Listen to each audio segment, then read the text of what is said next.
Yuktena Bhakti Yuktena Chatmana Paripashati Udasinam Prakritim Cha Hatojasam Jnana Viragya Yuktena Bhakti Yuktena Chatmana Paripashat Udasinam Prakritim Cha Hatojasam. Can all of you understand the Russian translation? Is the microphone coming? Is it sounding clear enough? Om Jnana Timirandasya Jnananjana Shalakya Chakshur Militanena Tat Jnana Viragya Yuktena Bhakti Yukena Chatmana Paripashyat Udashina Prakritim Cha Hatojasam. This verse is being spoken by Lord Kapila. Vijnaite, who is Lord Kapila? Do you know? Lord Kapila is the incarnation of God, and he appeared as a son of Devahuti. His mother knew that her son was God himself. So his mother said, I'm simply an old lady, ignorant. You, my son, are very enlightened. You please tell me, how can I get free from the cycle of birth and death? Then the Lord said, through the process of devotional service. So, how devotional service is cultivated is explained in this verse. By practice of knowledge and renunciation. So, you must have jnana. Jnana means spiritual knowledge. Relative knowledge changes from day to day, year to year. Just like at one time in your country, the relative knowledge was that communism is the best form of government. But is that the opinion in your country even today? Now they say the worst form of government. One scientist says something today, and tomorrow another scientist will say. One politician in power will say something today, tomorrow another politician comes to power, he'll say something else. Today this is the law of the country, but tomorrow the law is completely different. So this is relative knowledge. Even what you learn in schools and colleges, it keeps changing every day. So this relative knowledge, because it is coming from a material personality, is subject to 4 types of defects. It is full of mistakes. It is a result of illusion. Every living entity's senses are imperfect, and they have a tendency to cheat. Now, absolute knowledge is coming from God.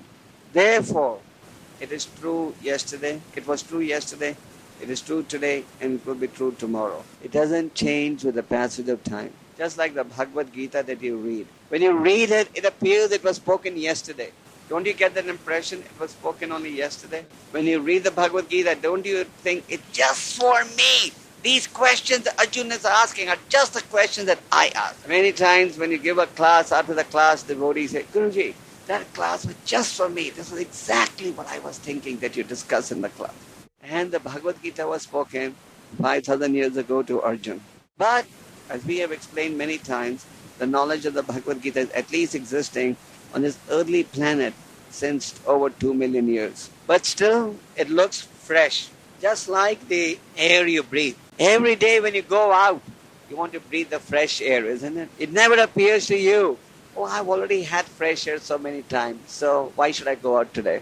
So similarly, when you chant Hare Krishna, when you hear the Bhagavatam, hear the Bhagavad Gita, it is explained by the Kumaras, one experiences ever-increasing freshness. So the challenge ahead of us is how to get rid of material existence. Why? Because material existence is the cause of our entanglement in the cycle of birth and death. Because of this material existence, the living entity is entangled and suffering the misery, the birth, death, disease, old age, mind troubling us, other entities troubling us, and natural calamities. So material existence is not pleasurable to a gentleman. But how to get out of material existence? Because Maya is very strong, no? Isn't Maya strong? In Tashkent, is Maya strong? Bolshoi? So Maya is strong everywhere. Even if you go to the Derevni of Uzbekistan, it will be strong. Even if you go to the villages of India, it is very strong. Previously in India, television was very limited. But then few years ago, government introduced television, and television went everywhere, even in villages. But Indian television programs were not so bad. They were controlled and little decent. But now for the past 1 year, due to the advent of satellite communication, now they're getting programs for England, Hong Kong, all these programs in every village of India. So people are watching all these vulgar movies, obscene things and getting polluted. So Maya is strong everywhere. And in Kali Yuga, Maya will become stronger and stronger. So some of you may say, then if we are a hopeless case, what are we doing at the Hare Krishna temple? Let us become slaves of Maya. Krishna also says in the Bhagavad Gita, Devi Esha Gunamai Mama Maya Durateya. This illusory energy of mind consisting of the three modes is very difficult to overcome. But Krishna also says, Ma me va me prapadayante Maya me tam taranti te. But one who surrenders unto me, he can overcome the influence of the illusory energy. So, if we surrender to Krishna, then he can overcome Maya. How? Because Maya is Krishna's servant. Krishna is stronger than Maya. It's not that Maya is stronger than Krishna. Maya Devi never comes in front of Krishna. She always stands behind Krishna. So we have to get Krishna on our side, or we have to go on Krishna's side. Now, in this verse, Lord Kapila is explaining seeing things in the right perspective. So what does it mean? Just like now the sun has just risen, you can see everything clearly. But 2 hours ago, if you would have stood on the road, you would not have been able to see anything clearly. So, just like with sunshine, everything's become clear. Similarly, with spiritual knowledge, you can see things in the right perspective. But with material knowledge, you cannot see things in the right perspective. What does it mean, seeing things in the wrong perspective? Thinking you are this body. And this body is so beautiful. That's why everyone stands in front of the mirror for hours and hours. Tell people to chant Hare Krishna, they say, Niyature Mani. But ask them, how much time do you spend in front of the mirror? That they won't tell you, but they all spend a lot of time in front of the mirror. You go to most houses, they won't have japa beads, but everybody has a mirror in that home. Because everybody loves to stand in front of the mirror. I'll tell you a real story. Once in America, there are these big apartment buildings. So one building, the owner of the building was a complete miser. He was a Jewish man. He didn't like to spend any money. So all the tenants were complaining, this lift is moving up too slow. Well, by Russian standards, the lift was fast, but by American standards, it was slow. Because Americans are very passionate. So every day the tenants would say, put a new lift or get the lift fixed up, but that my landlord was a complete miser. He didn't want to spend so much. Put a life-size mirror in the lift and you will see your tenants will stop complaining. So the landlord put a life-size mirror on all the 4 sides of the lift. And he saw that everyone stopped complaining. They stopped complaining that the lift was moving up too slow. Because everybody would stand in front of the mirror and just see how handsome or beautiful he looks. So this is one symptom of ignorance, identifying with the body. And praising the body. Everybody loves to say how intelligent I am, how handsome I am. If you want to flatter someone, just tell him how beautiful you are, how handsome you are, how young you look. Because everybody likes to identify with the body. So this is one symptom of ignorance. Then you identify with a place of birth, my country, my home, my family, my community, my religion. And then you identify with the extensions of the body, wife, children, relatives. And then you identify with the senses and so on. So these are all symptoms of ignorance. You say, this is my land. You cannot come into my land. This is my house, my money. So I'll use it as I see fit. Just like in this world today, there's a big food shortage. Many parts of the world, people are starving because there's not enough food. But by God's arrangement, there's enough land to produce food, to feed everyone on this planet. There's no need of abortion. There's no need of contraception to artificially control population to prevent people from getting food. But where is that food? The rich farmers in America, Australia, Canada, they will not grow food on all the land. Because if they grow too much food, then the price will come down and they will not make enough profit. So as long as they may make profit, let the people starve. Who cares? But by God's arrangement, there is provision for enough food for every human being on this planet. So these are all symptoms of ignorance. Now, practice of knowledge. Knowledge means understanding who you are in relationship to the Lord. Now, when you cultivate the spiritual knowledge, when you practice the spiritual knowledge, when you hear the spiritual knowledge, then you develop in yourselves the spirit of renunciation. What is renunciation? Understanding that you can't become a slave of your senses. Understanding that By becoming a slave of your mind and senses, you'll miss the boat. You'll miss the opportunity to avail of this human form of life. Understanding that you are the part and parcel of the Lord and the Lord is the supreme proprietor. Understanding that there's no point in satisfying the senses, because as much as you try to satisfy, the senses will still not be satisfied. The nature of the senses is that they can never be satisfied. Just like when you have an itching sensation on the hand. Doesn't matter how much you scratch. You may get some instant pleasure, but then the disease becomes worse. So similarly, renunciation means understanding the senses can never be satisfied. So, Lord Kapila is saying that by cultivating knowledge, you will develop the mood of renunciation. And by cultivating the mood of renunciation, you will become indifferent to material existence. And the material influence will act less powerfully on you. So the point is, what does it mean, being indifferent to material existence? Means being in the material world, but just doing your duty in the material world, but not being attached to the material world. Just like if somebody is a grihastha, for example, he has a wife and children. So he may have to do a job or some business to support his family, but he does it with the spirit of detachment. And he thinks, how can I make these people Krishna conscious? So we must understand that Krishna is not preaching complete withdrawal from society. You must understand that Krishna is not preaching that one withdraw from society and go to the forest. What Krishna is preaching is action in Krishna consciousness. Why is he preaching action in Krishna consciousness? Because action in Krishna consciousness frees you from the entanglement. Just like a lotus flower is in water, but the water doesn't touch the lotus flower. So we have to live in the material world without being touched by the material world. That is Krishna consciousness. So we must cultivate this knowledge. How do you cultivate this knowledge? By hearing from the right source. You must hear this knowledge from the right source, then the knowledge will have a powerful effect.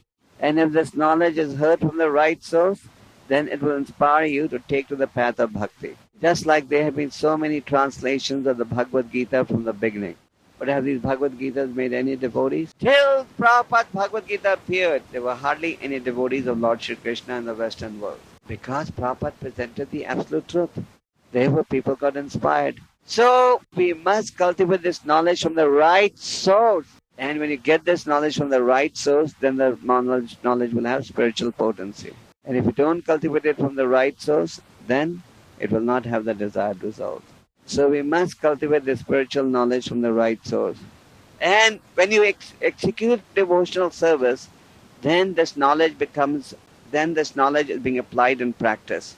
But if you just have knowledge and you don't apply it, then what is the use?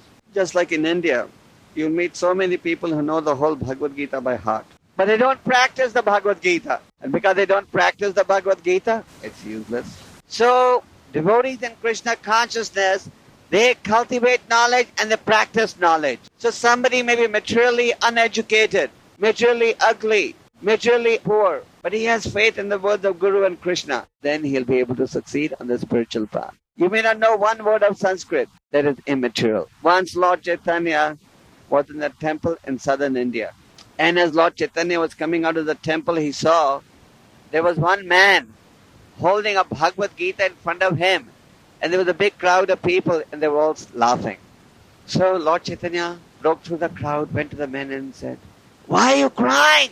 He said, "My spiritual master told me to read one chapter of Gita every day, but I'm uneducated. I can't read." "Still, why are you crying?" "When I see that Krishna, the Supreme Lord, has become the chariot driver of his devotee Arjuna, looking at the Lord's humility and desire to serve his devotee, my heart laments and is weeping." So when Chaitanya Mahaprabhu heard, he said, "You have really understood the Bhagavad Gita," and he embraced him. This man was uneducated, he could not read, but he understood the spirit of the Lord, that he's anxious to serve his devotee. So Lord Chaitanya embraced him and said, "You have really understood the Bhagavad Gita." But he was uneducated, he had understood the true spirit of the Lord in desiring to serve his devotee. So the point is, we must practice devotional service. And in the association of devotees, we can practice devotional service better. In the association of devotees, one is inspired to follow this path. In the association of devotees, even if you make some mistakes, it gets corrected. Therefore, the spiritual guideline is Sadhu Sangha Sarva Shastra Kaya. All scriptures emphasize that one should take advantage of spiritual association. So we associate with non-devotees only to the extent that it is necessary, not more.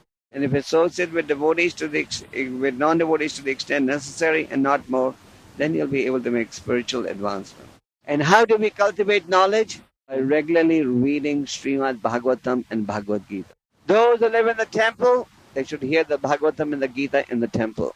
But those who live at home should also read regularly. By regularly hearing the Bhagavatam, loving devotional service to the Lord is established, and what is undesirable is vanquished. So you should hear the Bhagavatam regularly, and then you'll develop love of God. How do you test whether you're making spiritual advancement or not? By seeing how much renunciation are you developing.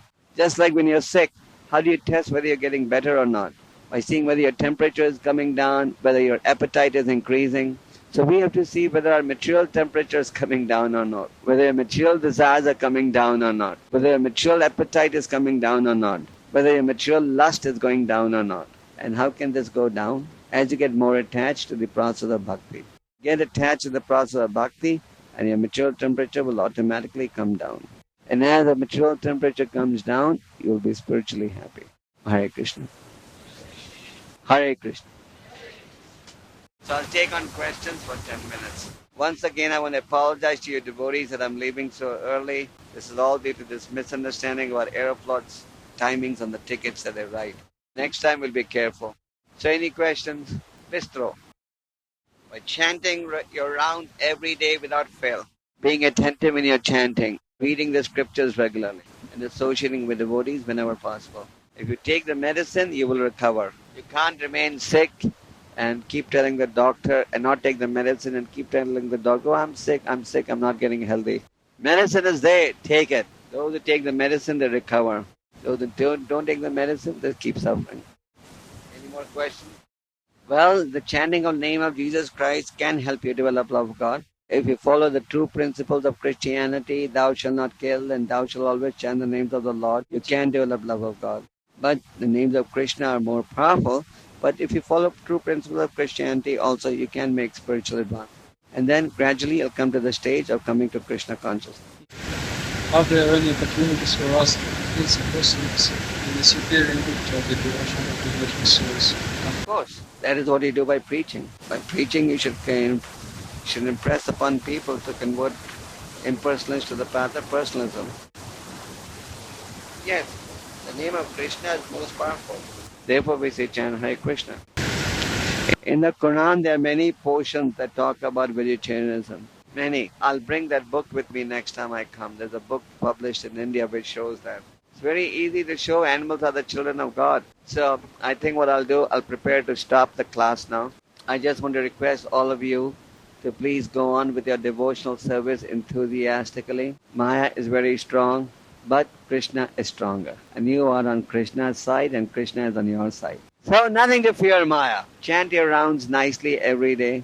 Read the Bhagavatam, Bhagavad Gita every day. And those who live in the temple, they should engage in service all day. But those who live at home, they can also do, even if you're doing a regular job, try and associate with devotees at least once a week. And this way you'll be able to fight Maya. And please help propagate Lord Chaitanya's mission. Give Krishna consciousness to everyone. Distribute Prabhupada's books. These books are non-sectarian. They are for the whole planet. And Prabhupada has written them with great realization.